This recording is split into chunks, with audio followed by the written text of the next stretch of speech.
Historian Michael Beschloss is author of the new book, The Conquerors, Roosevelt, Truman, and the Destruction of Hitler's Germany, 1941 to 1945. Recently, he spoke at the U.S. Navy Memorial Theater in Washington, D.C. for about an hour.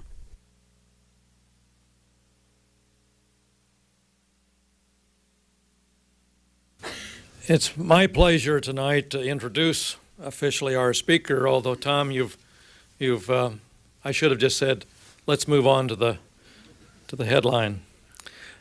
Michael Beschloss is a nationally recognized historian of the American presidency, and as Thomas pointed out, as well, a friend and avid patron of the National Archives.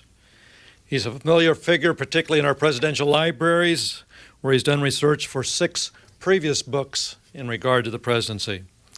For his 2 recent volumes on the White House tapes of Lyndon Johnson, he transcribed hundreds of hours of recordings at the LBJ Library.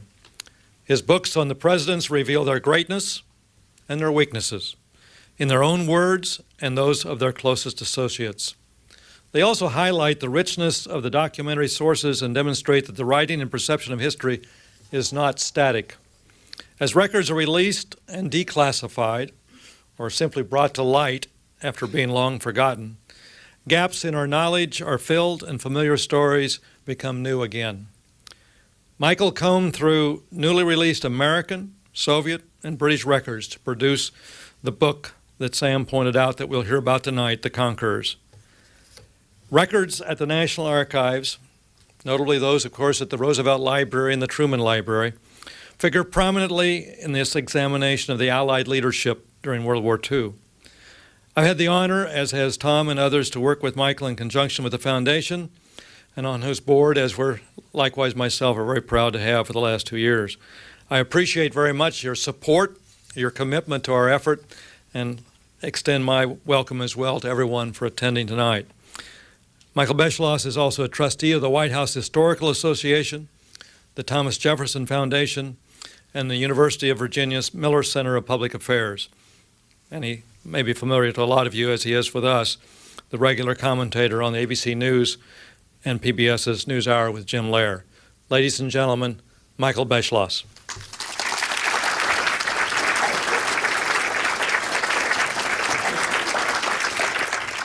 John, that was awfully nice. Thanks. Can everyone hear all right? The acoustics here really seem to be wonderful, but if they're not, please, someone, if they could raise their hand. John was so kind to mention the NewsHour with Jim Lehrer, and especially to call it the NewsHour with Jim Lehrer. I think the rest of us still call it the McNeil-Lehrer NewsHour. I think even people who have worked there for a long time. And it always reminds me of what was said some years ago, no longer true. Some guy once said that PBS, public broadcasting, comes in 5 parts. And he said the 5 parts are, I hope I'm going to get this right, animals talking, English people talking, animals mating, English people mating, and the NewsHour with Jim Lehrer. So I could have saved John and Tom an awful lot of time by just coming here and saying I'm the one from Category 5.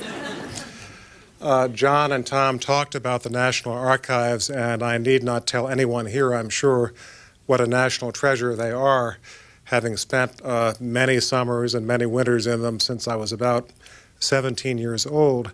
And the thing when you work there, especially the presidential libraries, this is true of the National Archives as well, you begin to take on the characteristics of the people that you're studying, which in the case, I guess, if you're writing about Mahatma Gandhi or Mother Teresa would be fine. When you're writing about someone like Lyndon Johnson, it's something of a more mixed experience.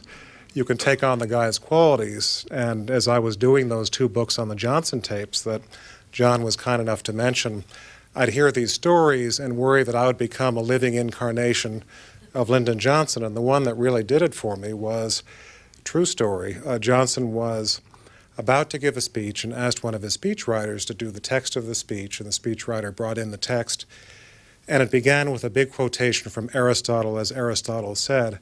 So Johnson looked at the text and he said, well, the speech is fine, and I like the quotation at the beginning, but no one is going to know who the hell Aristotle was. So he said, just keep the quote and change it to, as my daddy said. It's the kind of thing that worked wonderfully for Johnson. It would not do wonders for me as an historian, I assure you. And the other thing that occurs to me, since John was talking about the archives, the Johnson Library was opened in the spring of 1971, I believe, John. I think it was May. And Johnson was very competitive. He wanted more people to attend the Johnson Library, to come there, than any other library in the system, certainly the Roosevelt Library, the Eisenhower Library. And it was rough going because that first spring the war in Vietnam was still on, and Johnson was having a hard time getting people to come to a museum to the glories of Lyndon Johnson, who was the father, one of the fathers of a war that was very controversial even then. And the numbers were not great. And the story is told by people who were on the staff who were there then, that Johnson knew that because just about every day he'd call up and say, "How many people came to my library yesterday?" And they'd give him an answer that did not please him, and they knew because they'd hear this enormous grunt from the other end of the line, probably worry that he would give them bad reviews and jeopardize their jobs. And so finally, according to them, with grim battlefield humor among themselves, they began referring to this daily figure as the body count. And like an earlier body count, they were tempted to start inflating the figures to please the boss, and even that didn't work. So as the apparently true story is told, in the fall of 1971, how many here have actually seen the Johnson Library or know where it is? Well, quite a few down in Austin. It's across the street from the University of Texas football stadium where tens of thousands come every Saturday.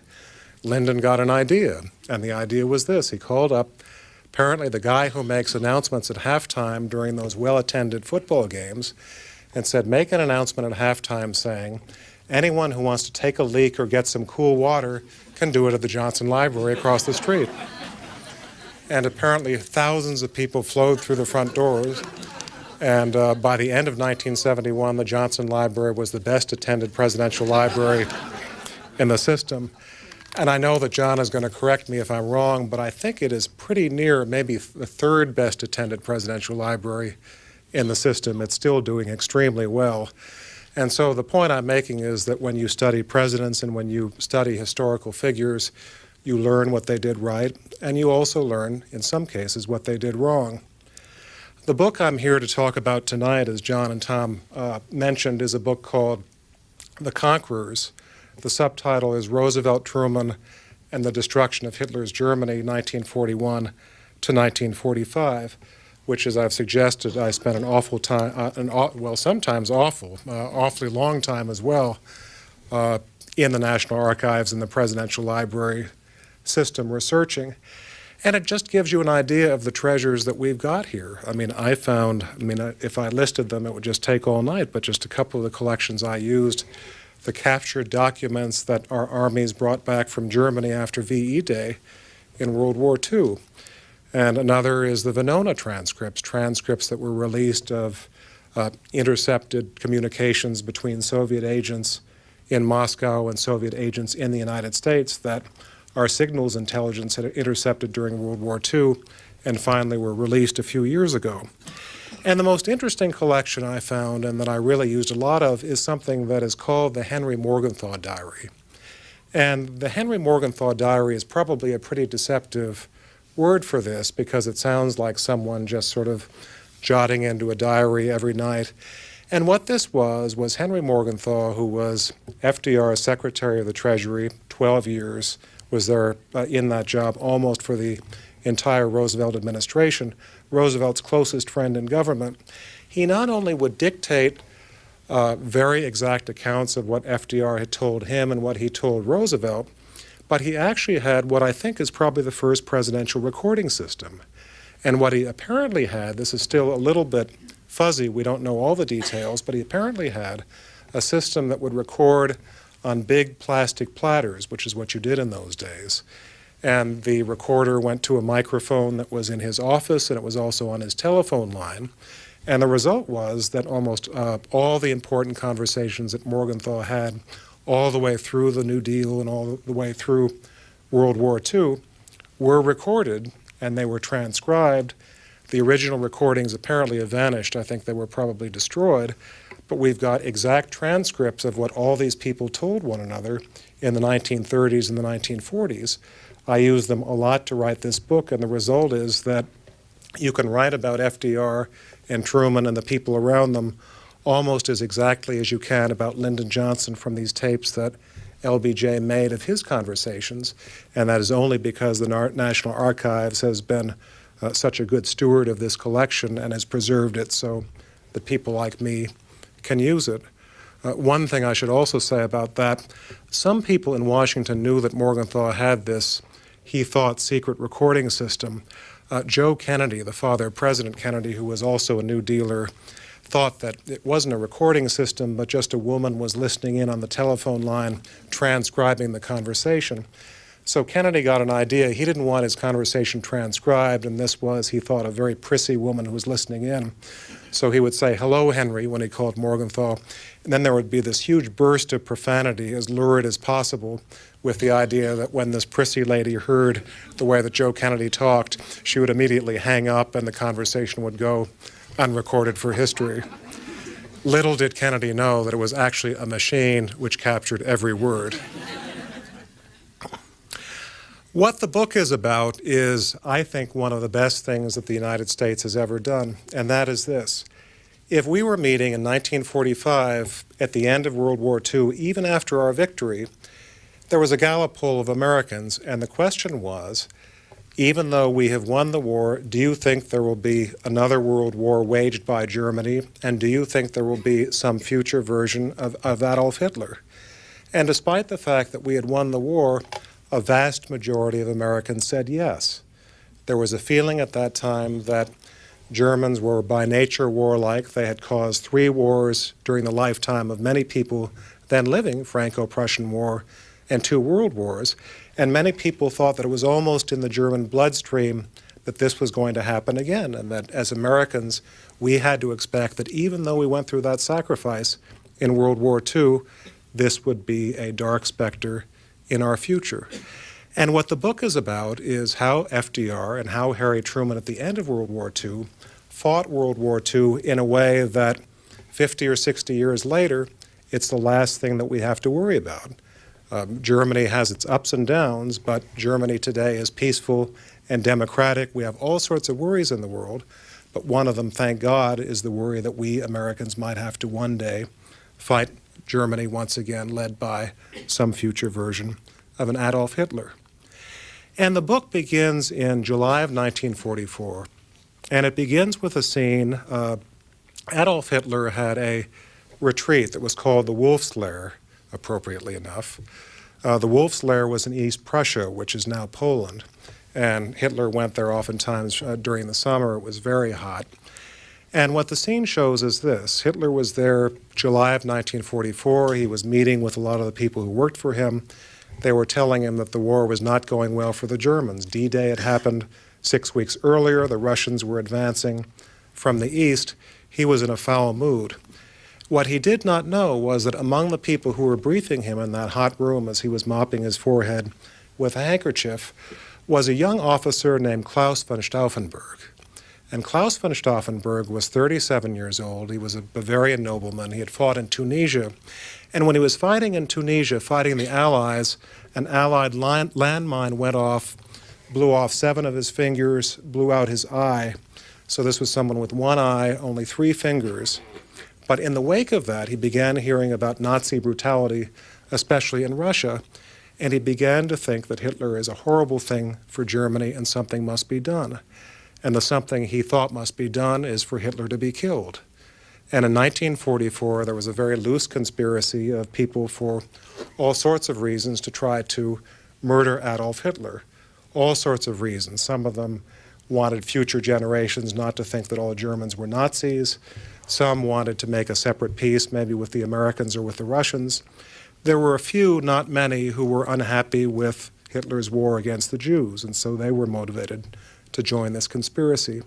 They tried many times to kill Hitler. It never worked. By the summer of 44, he was still alive. Stauffenberg thought that this was going to be his moment. He was called to Hitler's presence in the Wolf's Lair in this barracks. It was nearly noon. He brought in a briefcase, And inside the briefcase was a shirt, and inside the shirt was a ticking time bomb. Despite the fact that he only had 3 fingers and 1 eye, he taught himself to use those 3 fingers to detonate a bomb that would then tick and then finally go off. So what he did was he took the briefcase into the room, shoved it under the table, excused himself, and went outside the barracks. And then around noontime, he saw a huge explosion. There was a swirl of blue flame. Boards were flying all over the place. He knew that Hitler could not possibly have survived. And in fact, he saw a stretcher carried out with Hitler's cloak over a body, and he assumed that he had just seen the lifeless body of Adolf Hitler.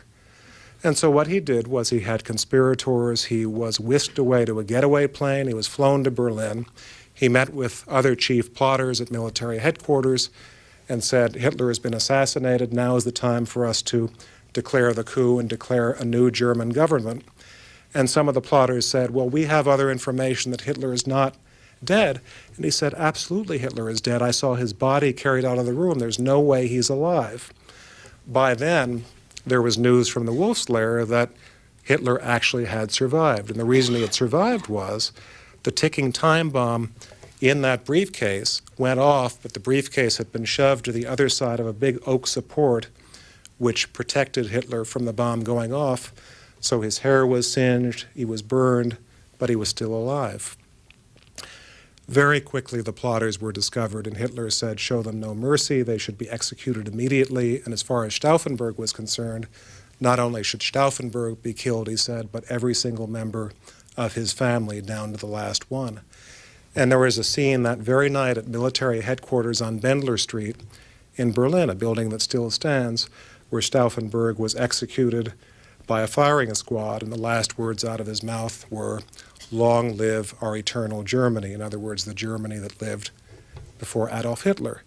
And Hitler went on. He knew that the plot was afoot by now and wanted to make sure that every possible conspirator was killed so that he couldn't be in danger. And there was a purge. Probably 5,000 Germans were captured. And in one case, some of the chief plotters were brought to a courtyard and they were put on meat hooks. And this was done particularly to sort of torture them in a way that would get out so that anyone else would be dissuaded from this. They were put on meat hooks. These were all men.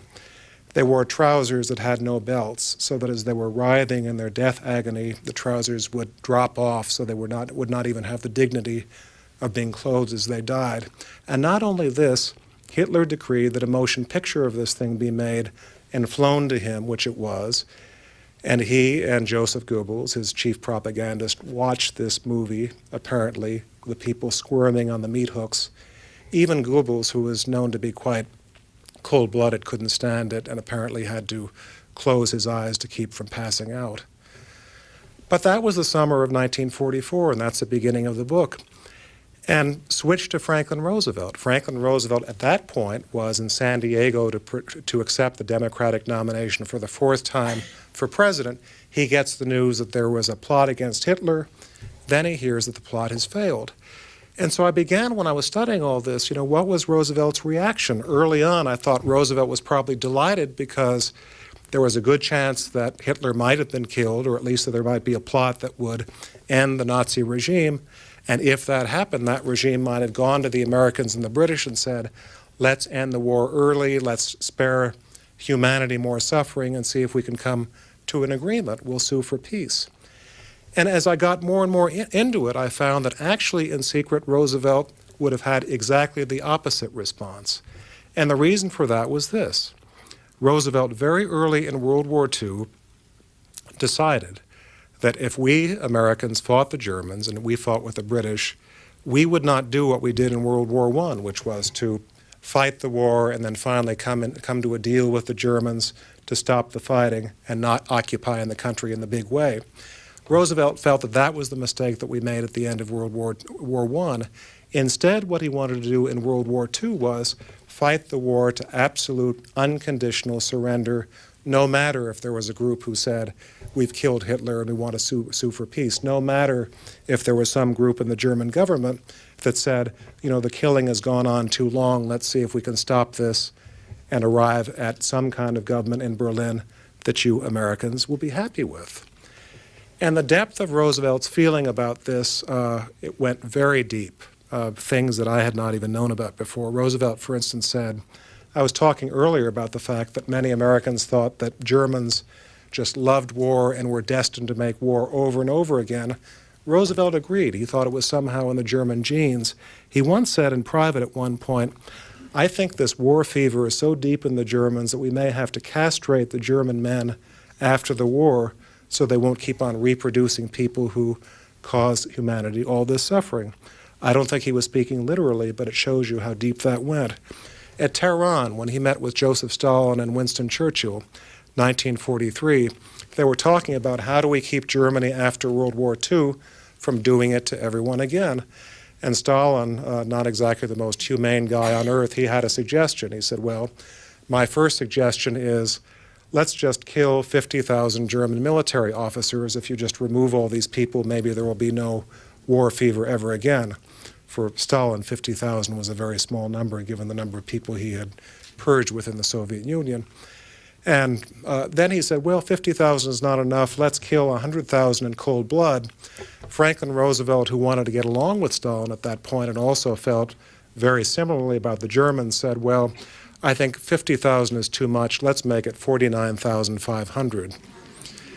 And at that point, Churchill, who took all this literally, was disgusted and almost vomited. He left the room and said, I won't be a party to a discussion in such cold blood. And finally, Stalin went out and grabbed Churchill, brought him back into the room and said, I'm only kidding, Winston. You can imagine if he was kidding or not. But the point is that Roosevelt's very great feelings that in World War II we had to have unconditional surrender, it did a couple of things. One was it no doubt lengthened the war. We've all read so many military histories about how long that war in Europe really took. I think it's undeniable that the fact that Roosevelt wanted to end it this way meant that the Germans fought harder because they knew that there was nothing for them to lose. In other words, if they felt that they could make a deal, then perhaps there was a reason to try to cooperate with the Allies. And it cost an awful lot of soldiers. Churchill privately was against this idea because he knew that Britain had fewer soldiers than we Americans did to spare. But the point is, from my point of view, if it were not for Roosevelt's, I think, courageous decision to say, we're not going to accept a deal, we're going to fight to unconditional surrender, we would never have a situation that we now have in which we were able to end that war and essentially go into Germany from the ground up and say, there's no government here, we're going to occupy the country 50 years if necessary and build a democracy that will be a beacon in Europe and never threaten the world again. One thing you find when you look at Roosevelt and the way he talked about the problem in private, Roosevelt thought he knew more about Germany than probably any living person in the American government. And one thing about Roosevelt is he thought he knew more about most things than most people in the American government, had a huge faith in his ability to absorb information. In this case, he would say, I have a German history, and that's why I understand the Germans. And I sort of wondered, what's the German history? Turned out that Roosevelt was taken by his parents to a spa in southern Germany on a number of occasions during his childhood. And most of us would think, this doesn't exactly qualify us, but he was a German expert, and in private, I understand the Germans, I was there, and the problem with the Germans is that they march too much, or they like military music, or they like gliders. It was always things like this. This is the way you fix the Germans after World War II. Tell them they can't march. Tell them they can't wear military uniforms. A little bit superficial. As I was listening to this and looking at all of this, I began to think of myself, there's something missing here. And the something missing here was very obvious. I mean, it's obvious to us in 2002. If we're going to look back on the Germans and what is wrong with the Germans in the 1940s, it ain't marching, it ain't uniforms, it ain't gliders. It's the fact that they were committing the most monumental crime in the history of the world. They were trying to murder an entire people, the Jewish people and others. And this is something that did not cross Roosevelt's lips. And it never appears in his conversations with Winston Churchill. He never discussed it with Stalin and Churchill at the summits. And also for about 2 years during the war, he never referred to this in private. And I began to study it a little bit harder, and I found that Roosevelt actually, much earlier than I realized, began learning about the Holocaust in 1942. He began to get witness reports of things that people had seen, reports of what Hitler intended to do. As the months went on, he got more and more information. People came and actually saw him and described what they were seeing. And knowing Roosevelt, you know, I'm a presidential historian and I've studied Roosevelt for all these years. My first book was on Franklin Roosevelt. Knowing what he was like, what I would have expected would have been that when Roosevelt learned about this, he would have been horrified and he would have spoken out. He would have given an immediate speech saying, you know, in case you Americans have any doubt about what we Americans are fighting against in Europe, you should know that these are the kind of atrocities unprecedented in human history that the Nazis are committing. This is why we are fighting. We have to fight harder. But in 1942 and 1943 and all through the early months of 1944, Roosevelt was virtually silent. And that I could not understand. He didn't release the evidence he had. From my point of view, that would have been something that I think would have steeled many Americans to feel we've just got to fight harder because the enemy is so dreadful. And I found that Jewish leaders and others went to Roosevelt and said, please, it's very important for you to give a speech, say, the Nazis are murdering the Jewish people and this is what we're fighting against. Perhaps it will get to some of the Nazis who are doing this, and they will realize that when the Allies win the war, this is something that's so important to us Americans and British that we're going to exact very heavy penalties. Roosevelt wouldn't do it. He said, well, I'm glad to, in general, denounce the bad things the Nazis are doing, but he never went any further than that. And when you deal with something like that, you begin to wonder what was on a president's mind. In retrospect, we now know that the Holocaust was the great crime in human history, a big event that FDR had to react to. Why was there so little reaction? And what I found was that Roosevelt was very timid in certain ways. He was a strong, courageous president in seeing before many people did that Hitler had to be stopped. But on this issue, he was curiously silent. And I think it came from a couple of things. One was that when a Henry Morgenthau or a leader of another ethnic group came to him to ask for something for their ethnic group, especially during wartime, Roosevelt had a little bit of a sense, this is very antique, thank God. Our leaders these days would find this very unusual. But in those days, he felt that if a Jewish leader or an Irish American came to him to ask for something that had to do with war strategy, it was somehow unpatriotic. I came across a scene in which early in the war, FDR had lunch with Henry Morgenthau, his Treasury Secretary, and a Catholic official named Leo Crowley. And he said, you guys have got to remember now this war is starting that America is a Protestant country and you Catholics and Jews are here under sufferance. And since you're here under sufferance, it's your responsibility to go along with anything I ask you to do. And Morgenthau, as I say, was Roosevelt's closest friend in the government, but he went back to his office and he just put his fist to his head and he said, what the hell am I working so hard for if this country is not for me and I am here under sufferance? That was Roosevelt's attitude. It led him to feel that if someone came to him and said, do more to help refugees, Jewish refugees, and stop the Holocaust, it was somehow illegitimate. The other thing was that, especially in the run-up to World War II, Roosevelt was always sensitive to the charge that there were too many Jews in the New Deal in the Roosevelt administration. And this was a charge that was not only made during the New Deal, but on the eve of World War II, you had people like Charles Lindbergh giving speeches saying that one of the big groups that wants this war is the Jewish people and they're doing it for their own selfish reasons. He was always afraid of American anti-Semitism in some ways with very good reason.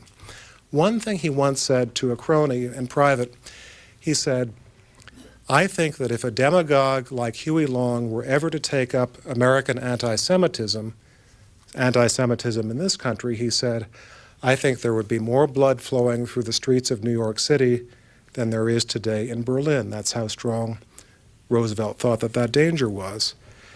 And so the result of all this is that in 1942 and 1943, although Jewish leaders and others asked him to speak out against the Holocaust, to do more to get Jewish refugees out of Europe and into the United States so that their lives would be saved, he really dragged his heels. And I think as we think about Roosevelt in history, to my mind, the most important thing to know is that this is the president who won World War II, got us into it, and made sure that it saved the world from Nazism, and in so doing, by the way, saved 2/3 of the world's Jews. But at the same time, as a presidential historian, you always have to go back to these decisions, and I would have to ask in retrospect, why didn't Roosevelt do more? I've mentioned Henry Morgenthau. Morgenthau is the figure that really moved me most in this book as I was writing it. As I've mentioned, he was Roosevelt's close friend and neighbor in the Hudson Valley in New York, had been allied with him in politics for probably 20, 25 years. And as I've suggested, Roosevelt's closest friend in government, he was also only the second Jew in history to be a member of a president's cabinet as late as the 30s and 1940s. And so as I was researching this, I wondered who was the first. Turned out the first was a man named Oscar Strauss, who was the Secretary of Commerce under Theodore Roosevelt, and there was a story about him that goes like this. TR had a lot of Jewish support, which he wanted to reward, so he wanted to give the Commerce Department to an influential Jewish supporter and asked around, and Oscar Strauss was the man who was suggested, so he got the job. And there was a rally in New York City, apparently not very long afterwards, in which TR asked an elderly Jewish leader on the platform, he said, here's old so-and-so, and I just want you to know that when I decided to look for a Secretary of Commerce, I didn't care about the race, I didn't care about the creed, I just wanted to get the best man. Get up here and tell this audience how I made this decision. And the man, unfortunately, was hard of hearing and hadn't heard what TR had said, and he got up and he said, yes, Mr. President, I remember very well. You told me to find the best Jew I can possibly find to go to the Commerce Department. The official record suggests that embarrassment followed. Point I'm making is that Morgenthau, being Jewish and being at the Treasury Department, was a very unusual thing in the 30s and 40s. And he was one of those who was very worried about raising especially Jewish matters with FDR. Morgenthau once said that the most important thing in his life was his relationship with the president, his friend. And FDR specialized with everyone in making people insecure. Morgenthau was Roosevelt's close friend, but Roosevelt always made him feel, he once said, that he would never have his job tomorrow. And although he served in Roosevelt's administration from the first day in 33 until the very end in 1945, Morgenthau always felt so insecure that although he was a quite rich man, he never bought a house in Washington. He moved from one furnished residence to another because he always thought that Franklin would one day turn on him and he'd be out and he'd have to get rid of this house very quickly. Morgenthau is remembered, as I say, for being the second Jew in the cabinet, but he was a very unobservant Jew. At the age of 50, he had never attended a Passover Seder in his life. When his children were asked what religion they were, their mother said, just tell people that you're an American. This was not someone who was very much involved in organized Judaism, and to such an extent that when he was appointed Treasury Secretary, Roosevelt's patronage chief, Jim Farley, said, it's a bad appointment because it'll make the anti-Semites angry and you won't get credit from Jews because they think that Morgenthau is too unobservant. And part of this was that Morgenthau, while being unobservant, always did not want to have Roosevelt thinking that this is someone who was always bringing Jewish causes to the president. But there was a moment that changed, and it was a moment that changed history. And that was 1943. He was in his office at the Treasury, just a few blocks from here, and he was called on by a man named Rabbi Stephen Wise, who had officiated at Morgenthau's wedding. And Wise said, do you have any idea what's going on in Europe? And Morgenthau said, well, explain to me. And Wise began to describe what was known about the death camps and the murder of, by then, millions of Jews. And he said, do you know, Henry, that lampshades are being made of the skins of the Jews? And at that point, Morgenthau felt faint, and he said, Stephen, I can't take it anymore, and he left the room. And that was a moment that radicalized Morgenthau. He was never the same again. It transformed him from a very timid, reluctant person into a person of courage, because the way it affected him was, he said, I don't give a damn, I'm going to go into FDR, and if he fires me, this is much too important. There's foot dragging on refugees. Roosevelt is not speaking out against the Holocaust. Now is the time for him to act. First thing he did was Morgenthau went to the Secretary of State, Cordell Hull, and you always find in these stories these wheels within wheels. Turns out that Cordell Hull, who was a Tennessean, had a Jewish wife.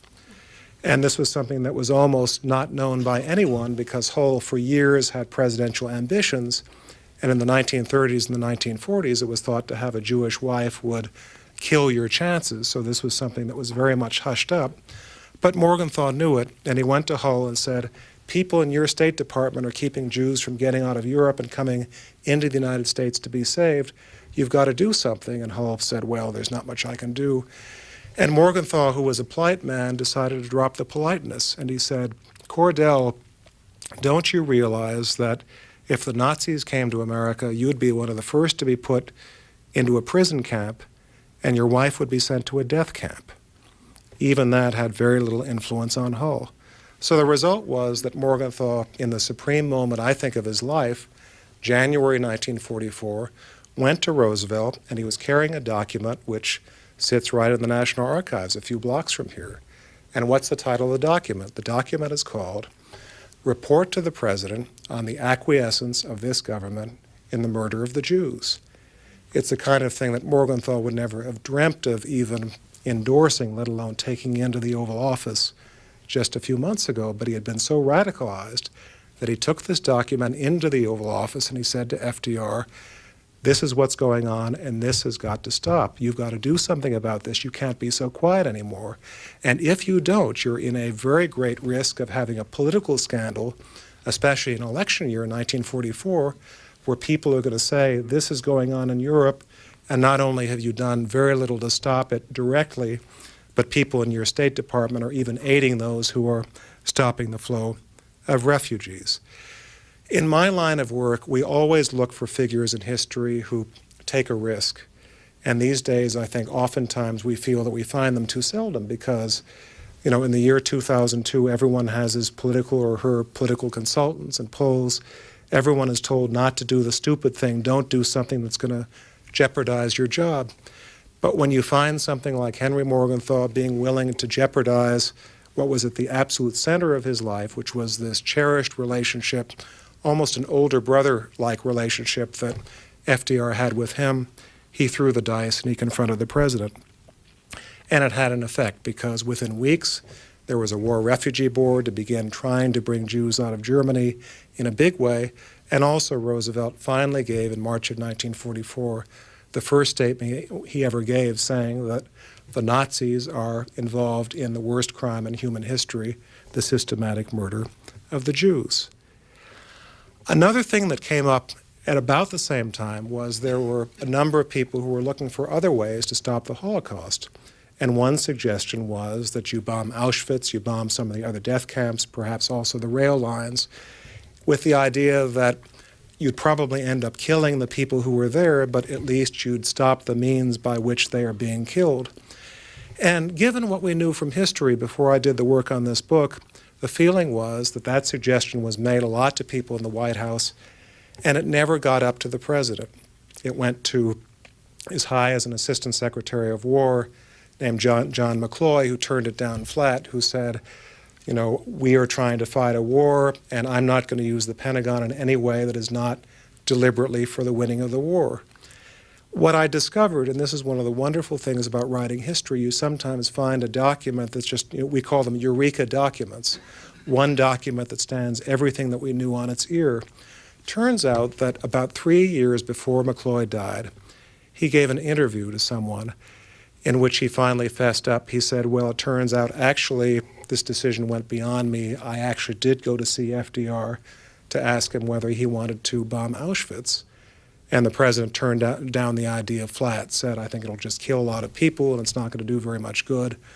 I don't want any part of it, he said.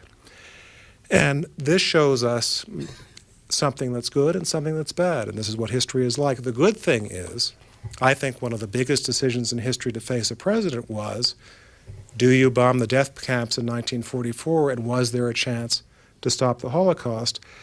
I always felt dreadful that this important decision never got beyond an assistant secretary of war. So thank God it did, according to McCloy's interview at the end of his life. The downside is that if this was, as I believe, one of the great decisions to face a president historically, it's the kind of thing you would have wanted a president like FDR to give to experts and argue, will this help, will this hurt, what are the ramifications? And the thing about FDR, part of him was wonderful, part of him was dreadful. The wonderful part was he was so brilliant at using people and keeping 100 balls in the air at any one time, almost running World War II single-handedly. The downside was that faced with a decision like this, he thought he could make a decision like this too without the proper information. So rather than convening a committee and examining all the possibilities, this was cavalier. He came in, do we bomb or not? Roosevelt said no, quite casually turned it down flat, and that was the end of that. You can argue it round or flat. In retrospect, I think there's a very great possibility that had the death camps been bombed in 1944, many, many lives could be saved, and many more perhaps that might have been lost in the bombing. So from there, what the story does is this. Morgenthau, by then radicalized, very worried about what the Germans were doing in World War II and worried even more about what they might do after World War II, he went on a trip to Europe to take a look at the battlefields, wanted to take a look at France now that France was being liberated after D-Day in August of 1944. And while then, he discovered that the State Department, other members of the Roosevelt administration, were making plans what we do with Germany after VE Day. And the plans were this. Their idea was Germany is going to be another occupation problem, just like what the Americans did in Mexico or perhaps Spain. And the idea is to get Germany on its feet as quickly as possible so the Germans can feed themselves and begin trading so that by 1947 or so, Americans can pull out of Europe and everything will be wonderful. Morgenthau, who had been horrified by the Holocaust and was very worried about what the Germans might do even after World War II, as many Americans were, went to Roosevelt and said, you want unconditional surrender, you want to make a democracy here from the ground up, why are you supporting these plans? And Morgenthau reacted. And the way he reacted was he had his people draw up an enormous plan, which once again you can find both in the National Archives and the Roosevelt Library, which soon was called the Morgenthau Plan.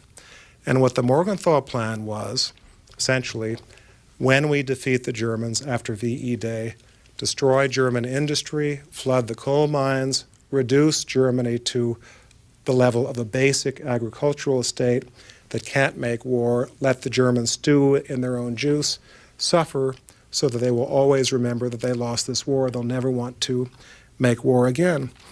And the interesting thing is that you would have thought that Roosevelt, on reading this, would have said, it's too vindictive, it might create another war because it might make the Germans very resentful as they were after World War I. The interesting thing is that when Morgenthau gave this to Roosevelt, fall of 1944, Roosevelt said, I think this is a good idea, let's go ahead with it. Roosevelt met with Winston Churchill at Quebec, showed him the Morgenthau Plan. Churchill said, I can't believe what I'm looking at. I mean, not only is this inhuman and undemocratic, but you decimate Germany this way, then after VE Day, the Red Army, the Soviet Union, they're going to roll right through Europe. You're going to have a communist Europe because there will be no Germany to stop it. Nonetheless, Roosevelt had Churchill sign a document endorsing this plan, and what happened there was what happened so often during the war. Roosevelt had more power than Churchill did. Churchill was desperately dependent on the Americans and American aid, and Roosevelt essentially said, unless you sign on the dotted line, I'm going to withdraw all aid to England after World War II. And Churchill said, I see good things about the Morgenthau Plan I hadn't seen before. He said, I'm converted. And not only was he converted, but he actually drafted the document himself, saying how great the Morgenthau Plan was. And so that's what went on in Quebec. Back here in Washington were Cordell Hull, Secretary of State, and Henry Stimson, the Secretary of War, who had been the ones saying, we've got to get Germany on its feet as quickly as possible. They were told that Roosevelt had put a gun at Churchill's head, got him to support this Morgenthau Plan, and they were outraged. And how did they reply? In 2002, when someone in a president's cabinet does not like what is done by the president or another cabinet member, occasionally, it doesn't happen very often, but once in a blue moon, occasionally someone will leak the idea to a newspaper, so it will be published, and so everyone will see what a terrible idea this is and shoot it down. Well, the news is that that's exactly what was done in 1944 as well.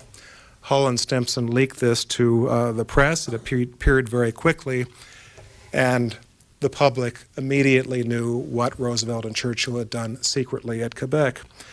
And the result was that there was an ugly argument between Hull and Stimson on the one side and Morgenthau on the other. These were different times, but as you look at their diaries, it's not a lovely picture. Stimson would write in his diary, Jews shouldn't push the way that Morgenthau is, especially on an issue like Germany. He said, it's Semitism wild for vengeance, he said. And he went to Morgenthau and he said, the problem is you just don't understand what we should do with Germany. He said, the way to deal with Germany is with Christianity and kindness, which is about the worst thing he could have said to Morgenthau, who was deeply insulted. And then once this all became public, the Germans got into the act. Joseph Goebbels made a speech saying that this Morgenthau plan is what the Allies planned for Germany after the war. You Germans should fight hard to make sure that 43 million of you are not murdered. And he said this is a Jewish murder plan that shows the kind of thing that FDR wants to do. Deeply ugly, and it happened largely in public during the war, even during a campaign in the fall of 1944. And the interesting thing is that as I studied Roosevelt hour by hour, by the fall of 1944, Roosevelt was a much sicker man than I had realized. His medical records, once again in the National Archives and the FDR Library, were released not long ago. And his doctors by 1944 found that Roosevelt was in what they called cardiac failure. They felt that he only was bound to live a matter of time. And the people around Roosevelt, they didn't let it be known by the American public at the time, especially because people were voting on him. But you'd see these scenes that I've got in my book where Roosevelt, the blood was beginning to get less and less coming to his brain. And you'd see these scenes where Roosevelt would sign an important document, what do we do about Germany, or what do we do about the soldiers fighting in Europe? And then a day later, someone would come to him and say, how could you have signed that? It's the opposite of what you're thinking. And Roosevelt would look at the document with his signature and say, I never signed this thing in my life. I've never seen this. More and more often this happened, and it was not very public. He might have lost the election in 44 if people knew. What you see at the end of 44 more and more is not only Roosevelt who is less and less able to cope in this way, but also a Roosevelt who begins, and again you see this in diaries that have just been opened quite recently, a Roosevelt who in private knew what was happening to him and was beginning to think that perhaps he should not remain as president. He says to a number of his intimates a number of times, late 44 and early 1945, I'll get reelected, I'll become president for a fourth term, but I don't want to stay because I just don't have it anymore, he said. Perhaps I'll quit the presidency in 44 or 45 after World War II ends. And interesting, the one thing he talked about doing after the war and after leaving the presidency, leaving it to Harry Truman, was becoming Secretary General, the first Secretary General of the United Nations. And so much did he think about this, he actually talked about putting the UN at Hyde Park near his house. And so it'd be convenient to him, and there'd be a little airstrip, foreign leaders could come and fly in and see him.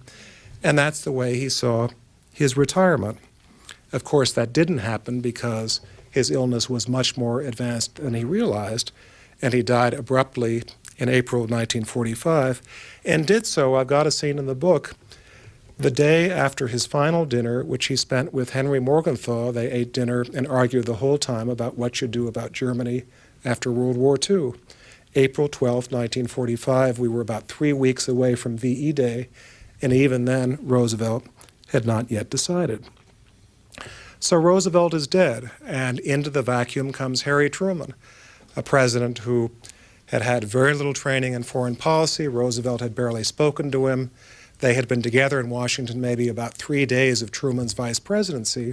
Truman hadn't been told about the A-bomb. He knew virtually nothing about what Roosevelt's plans were for Germany or Europe or very much else.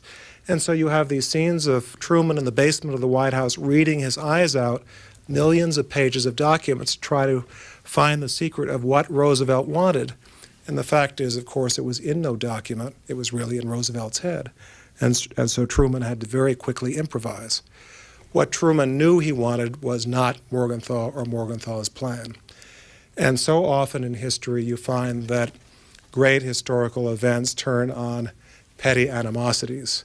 I know that doesn't happen in Washington these days, but during World War II, once in a while it did.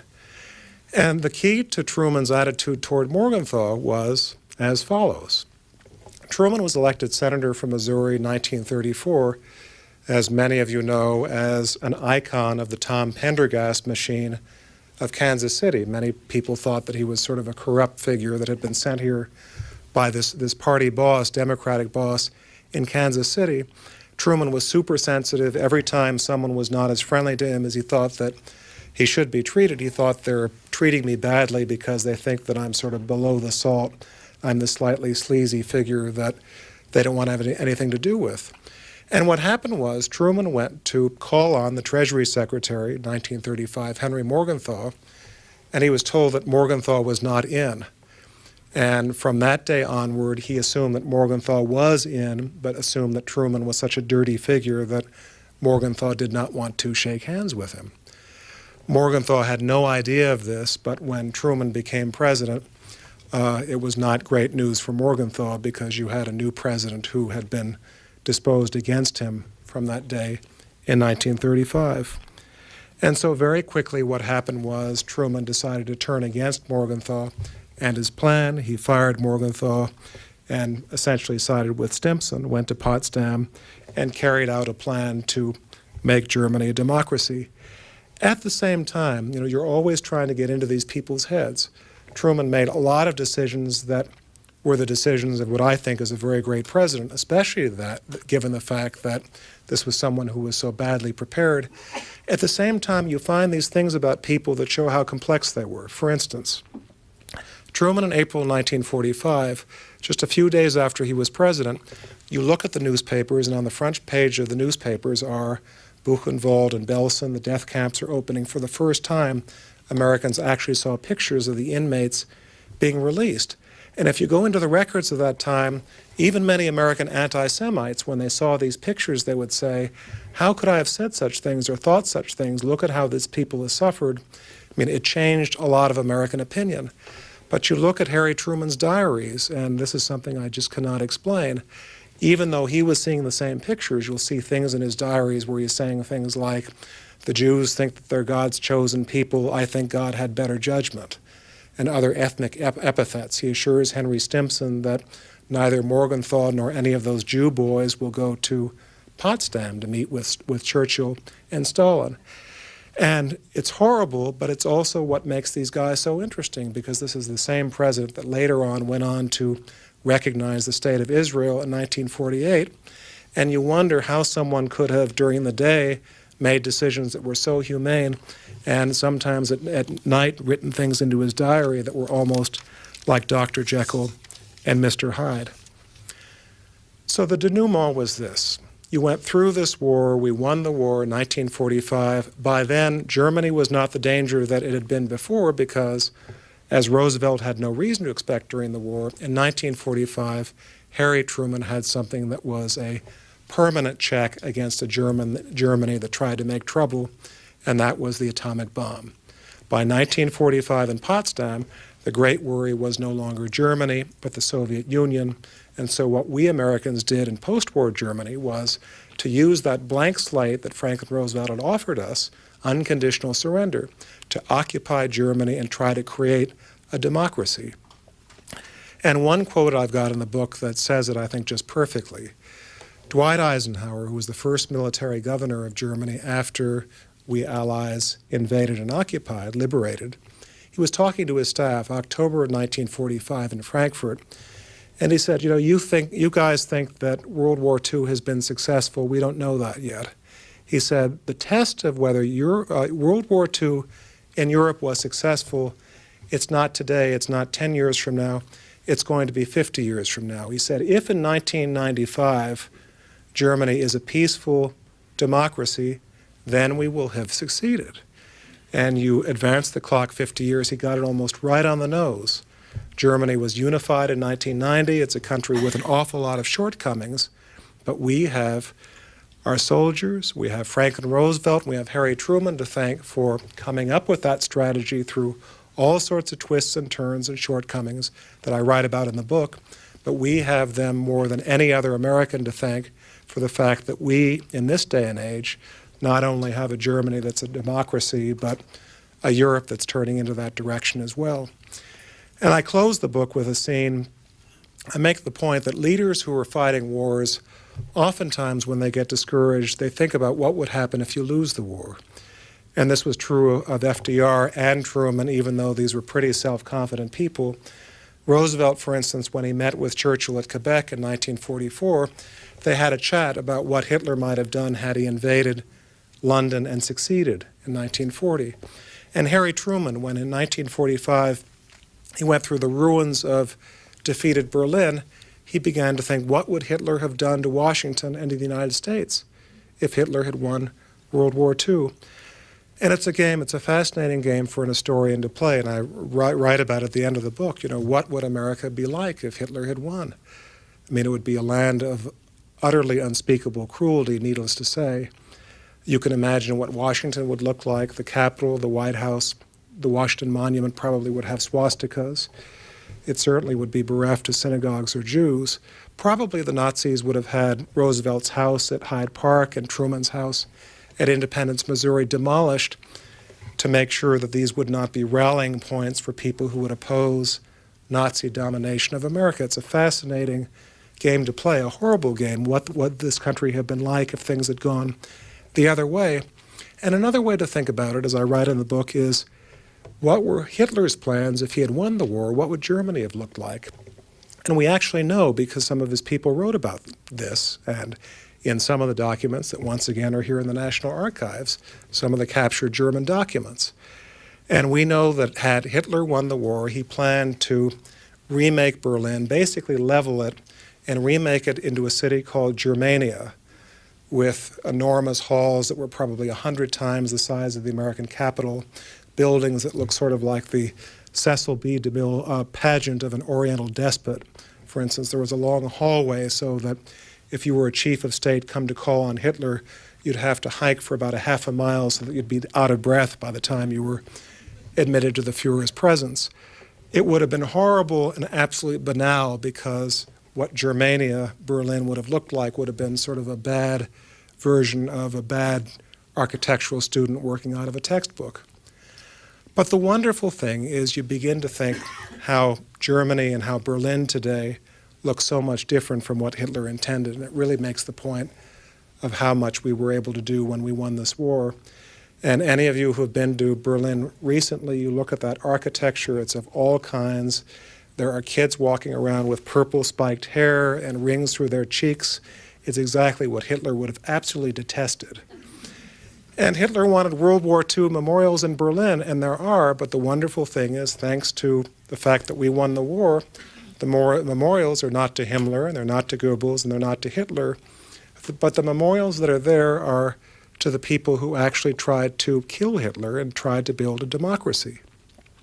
And to bring this all full circle back to what I was talking about at the beginning, if you want to find, for instance, Hitler's bunker where he died, you can find where it is, but first you're going to have to go through this wonderful corporate architecture, Sony, and all the buildings that never would have been there had Hitler won, and you'll also have to go past a very big columned memorial to the victims of the Holocaust that's just rising this year.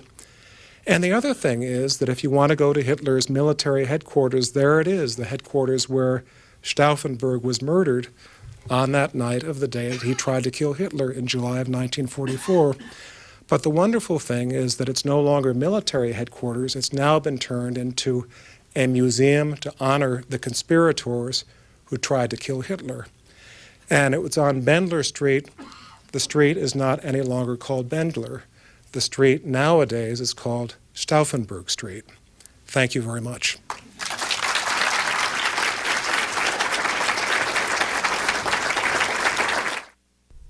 Michael Beschloss is author of The Conquerors, Roosevelt, Truman, and the Destruction of Hitler's Germany, 1941 to 1945.